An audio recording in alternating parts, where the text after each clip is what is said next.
जय हिंद दोस्तों, नमस्कार। स्वागत है आप सभी का एक बार फिर से हमारे यूट्यूब चैनल में।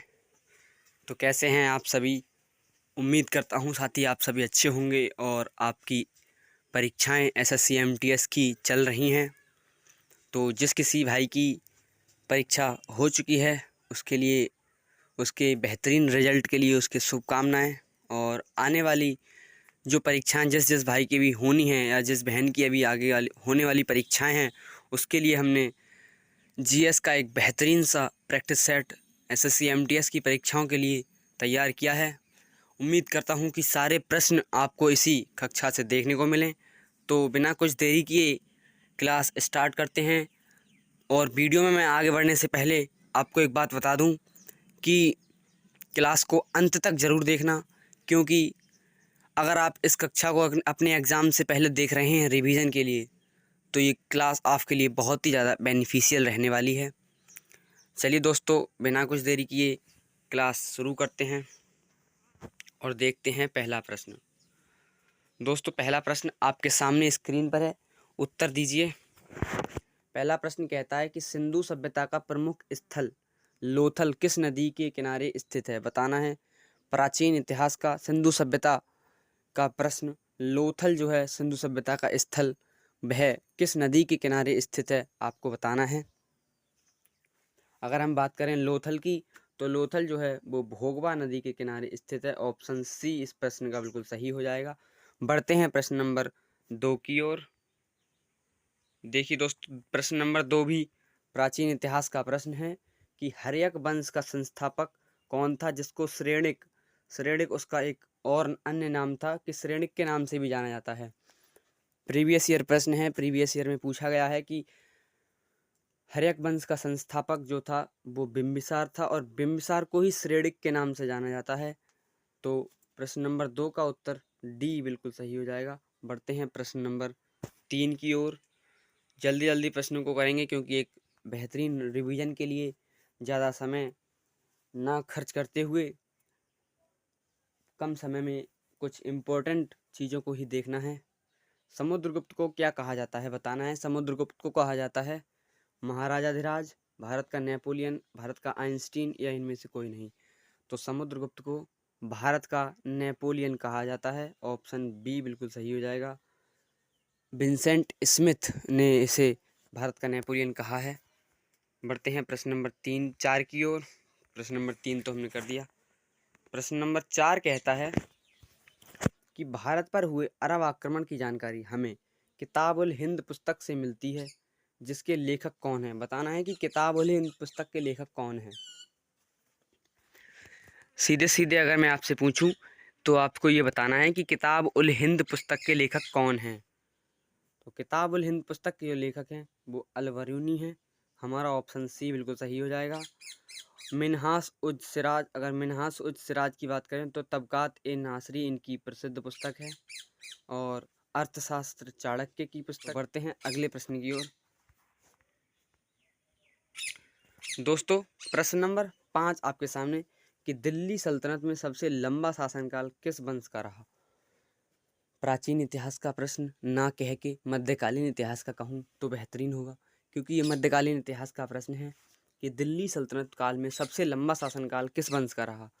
तो अगर हम बात करें दिल्ली सल्तनत की, तो दिल्ली सल्तनत जो कि 1206 से कुल 1526 तक दिल्ली सल्तनत का शासन रहा, जिसमें कुल 5 वंश हुए: गुलाम वंश, तुगलक वंश, खिलजी वंश, सैयद वंश और लोदी वंश।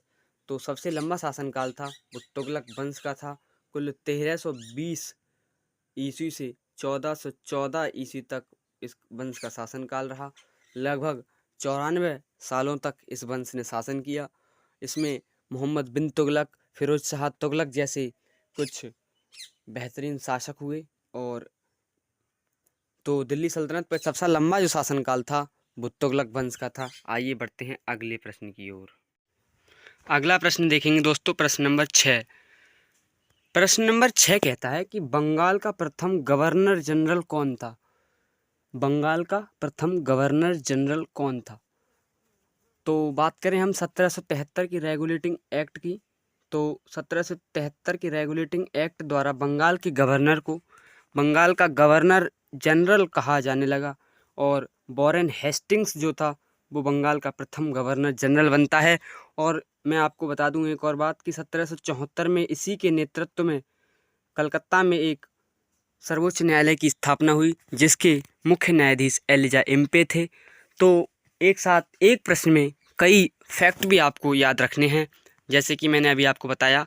अब आगे बढ़ते हैं अगले प्रश्न की ओर, प्रश्न नंबर 7 की ओर। ध्यान से पढ़ेंगे और एक बेहतरीन रिवीजन हम करेंगे।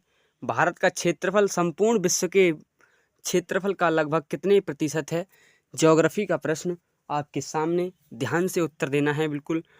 तो अगर हम बात करें कुल भारत का क्षेत्रफल जो है 32,87,463 वर्ग किलोमीटर है और जो कि कुल पूरे विश्व का 2.42% भाग है।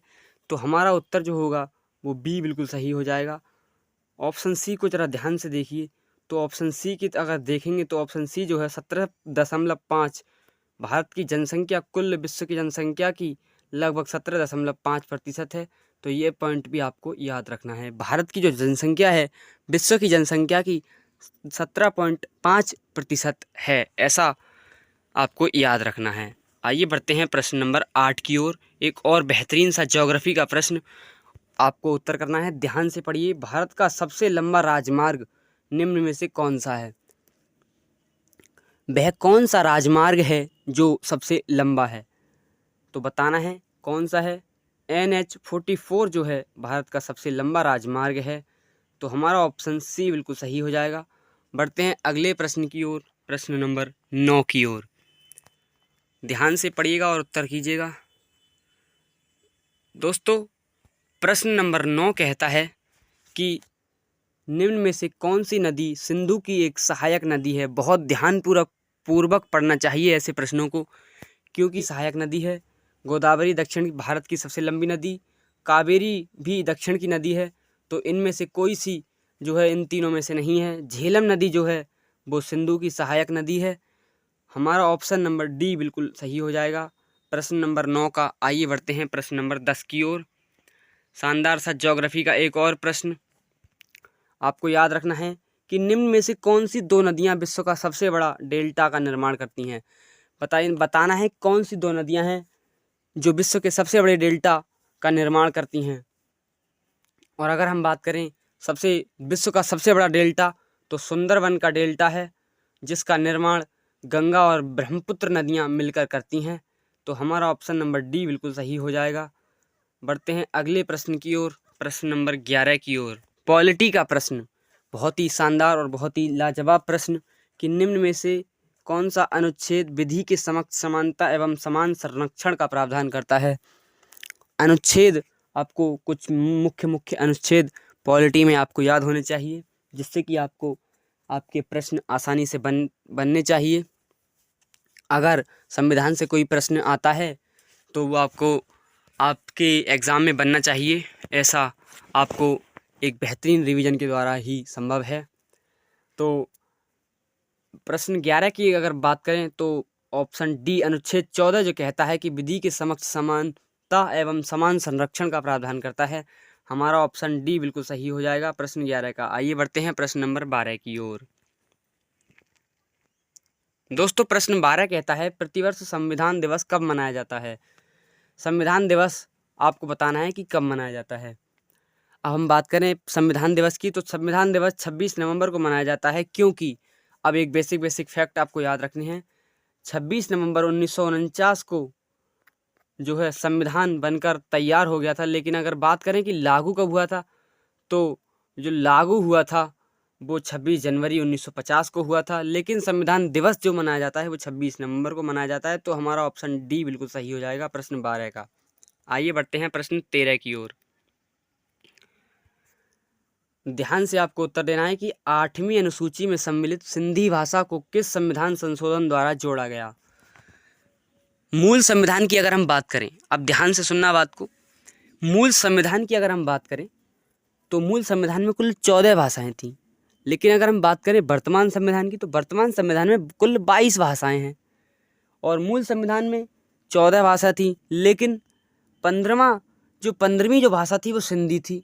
सिंधी को 15वीं भाषा के रूप में जो था आपका 21वें संविधान संशोधन 1967 के द्वारा सिंधी भाषा को 21वां संविधान संशोधन 1967 द्वारा भारतीय संविधान में जोड़ा गया। और अब वर्तमान में हम भारत की बात करें तो कुल 22 भाषाएं हैं। एक संविधान संशोधन होता है 71वां संविधान संशोधन, जिसके द्वारा नेपाली, मणिपुरी और कोंकणी जोड़ी जाती हैं। उसके बाद एक संविधान संशोधन 92वां संविधान संशोधन 2003, जिसके द्वारा बोडो, डोगरी, मैथिली और संताली ये 4 भाषाएं जोड़ी जाती हैं। तो कुल मिलाकर वर्तमान भारतीय संविधान में कुल 22 भाषाएं हैं। इसलिए हमारा प्रश्न का जो आंसर सी सही हो जाएगा। बढ़ते हैं 14वें प्रश्न की ओर। प्रश्न 14 कहता है पंचायती राज व्यवस्था की शुरुआत भारत के किस राज्य से हुई?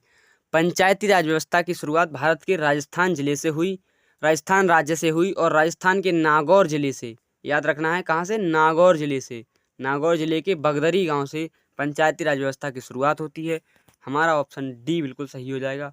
बढ़ते हैं प्रश्न नंबर 15 की ओर। स्टैटिक जीके, यहाँ से आपको अच्छे खासे प्रश्न देखने को मिलते हैं एसएससी की परीक्षाओं में। मृणालिनी साराभाई का संबंध, ध्यान से पढ़ना है नाम, मृणालिनी साराभाई का संबंध किस शास्त्रीय नृत्य से है? अगर हम बात करें मृणालिनी साराभाई की, तो मृणालिनी साराभाई का जो संबंध है वो भरतनाट्यम से है। हमारा ऑप्शन डी बिल्कुल सही हो जाएगा। आइए बढ़ते हैं प्रश्न नंबर 16 की ओर। मेघनाथ पर्व किस राज्य में मनाया जाता है? तो अगर हम बात करें मेघनाथ पर्व की, तो छत्तीसगढ़ में मेघनाथ पर्व मनाया जाता है। ऑप्शन सी बिल्कुल सही हो जाएगा। बढ़ते हैं प्रश्न नंबर 17 की ओर। स्टैटिक जीके के प्रश्न है, अच्छे से इनका रिवीजन एक बार होना चाहिए। आपने कहीं से भी स्टैटिक जीके पढ़ी होगी, किताब से पढ़ी हो चाहे किसी क्लास से पढ़ी हो, तो आपके स्टैटिक जीके के प्रश्न बनने चाहिए। प्रश्न नंबर 17 कहता है पंडित रविशंकर का संबंध किस वाद्य यंत्र से है? वाद्य यंत्र के वादक आपको पता होने चाहिए, क्योंकि वाद्य यंत्र के वादकों से एसएससी भर भर के प्रश्न पूछती है। प्रीवियस ईयर का एनालाइज अगर आपने किया हो तो पंडित रविशंकर का जो संबंध है सितार वादन से है और इन्हें 1999 में भारत रत्न दिया गया। ये भी आपको याद रखना है। तो हमारा बी बिल्कुल सही हो जाएगा। बढ़ते हैं प्रश्न नंबर 18 की ओर। एक और स्टैटिक जीके का बेहतरीन प्रश्न कि द इनहेरिटेंस ऑफ लॉस, याद रखना है द इनहेरिटेंस ऑफ लॉस किसकी प्रसिद्ध पुस्तक का नाम है? The inheritance of loss Kiran Desai की प्रसिद्ध पुस्तक है, जिसे 2006 में बुकर पुरस्कार भी प्रदान हुआ है। ऐसी आपको याद रखना है।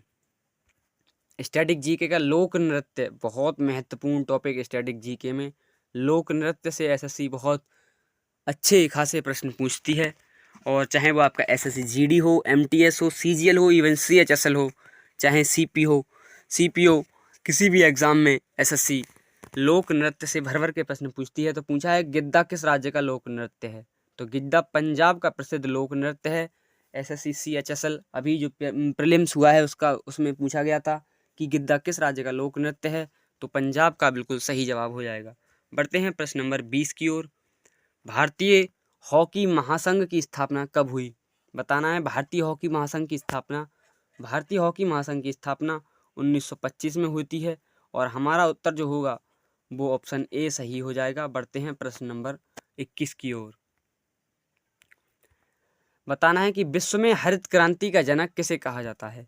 प्रश्न नंबर 21 कहता है कि विश्व में हरित क्रांति का जनक किसे कहा जाता है? तो विश्व में हरित क्रांति का जनक नॉर्मन बोरलॉग को कहा जाता है। ऑप्शन बी बिल्कुल सही हो जाएगा। बढ़ते हैं प्रश्न नंबर 22 की ओर। दोस्तों प्रश्न नंबर 22, विटामिन की कमी से कौन सा रोग होता है? साइंस का एक बेसिक सा प्रश्न, और विटामिन की कमी से होने वाले रोग, विटामिन के स्रोत, ये आपको अच्छे से एक बार पढ़ लेने चाहिए, क्योंकि साइंस में जो प्रश्न पूछे जाते हैं ज़्यादा डीपली नहीं, बेसिक से ही प्रश्न पूछे जाते हैं। विटामिन बी की कमी से बेरी रोग होता है। ऑप्शन डी बिल्कुल सही हो जाएगा। बढ़ते हैं प्रश्न नंबर 23 की ओर। इनमें से कौन सा विटामिन वसा में घुलनशील नहीं है? बताना है कौन सा विटामिन वसा में घुलनशील नहीं है। प्रश्न को बहुत ध्यान से पढ़ना है कि कौन सा विटामिन वसा में घुलनशील नहीं है। तो बात करें विटामिन के की, तो ये भी वसा में घुलनशील है, ए वसा में घुलनशील है, डी भी वसा में घुलनशील है, लेकिन विटामिन सी ये है वसा में घुलनशील नहीं है। तो हमारा आंसर जो होगा वो ऑप्शन सी बिल्कुल सही, ए बिल्कुल सही हो जाएगा, विटामिन सी। प्रश्न नंबर 24, क्षारीय विलयन का पीएच मान कितना होता है, बताना है। क्षारीय विलयन का पीएच मान कितना होता है? तो क्षारीय विलयन का जो पीएच मान होता है वो 7 से अधिक एवं 14 से कम, ऑप्शन सी बिल्कुल सही हो जाएगा। बढ़ते हैं अंतिम प्रश्न की ओर, 25वां प्रश्न, हाल ही में हुए T20 विश्व कप का विजेता कौन बना है? एक हमारा प्यारा भारत, जो कि T20 विश्व कप 2024 जो अभी हुआ था और अमेरिका और वेस्ट इंडीज़ में, जिसका विजेता हमारा प्यारा देश भारत बना है। तो उम्मीद करता हूँ आपको इस 25 प्रश्नों का एक बेहतरीन सा एनालिसिस आपको अच्छा लगा होगा, और अगर अच्छा लगा हो तो कृपया अपना एक प्यारा सा लाइक कमेंट करके बताएं, और अगर आप हमारे चैनल पर नए हैं तो कृपया चैनल को सब्सक्राइब कर लें, जिससे कि आने वाली कोई भी नोटिफिकेशन हो वो आपको सबसे पहले मिल जाए। तो मिलते हैं अगली क्लास में, तब तक के लिए बने रहिए हमारे चैनल के साथ। जय हिंद, जय भारत, नमस्कार, जय माँ सरस्वती।